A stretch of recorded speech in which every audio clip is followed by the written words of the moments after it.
Ro, let's get your take on her assertion that connectivity is a human rights issue. What are your thoughts here?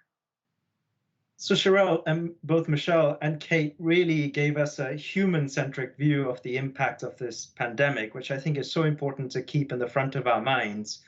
On the question of whether internet access is a human rights issue, I know it's steeped in some really important legal questions, which I'm going to stay clear of because I'm not qualified on the legal side, and this is really also a legal question.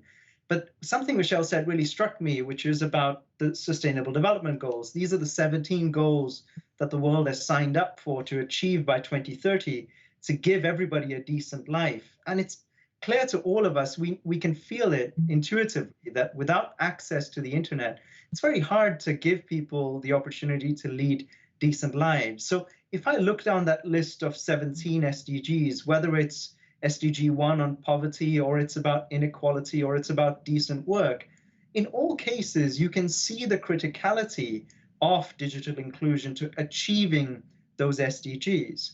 And so one way this can become real for us all, Sherelle, is if you think about how digital connectivity plays out in real life for all of us. I'm sitting here in the UK at the moment, and even here in the UK, costs of broadband are prohibitive for some portion of the population, which may be difficult for people to believe given the UK is such a rich country.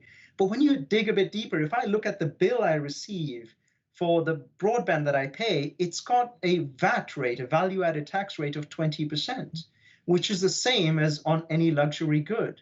So one step to thinking about the internet as a basic right or a human right would be to take that rate of value added tax down to what we pay on other essential utilities, what I pay for gas or electricity, which is 5%.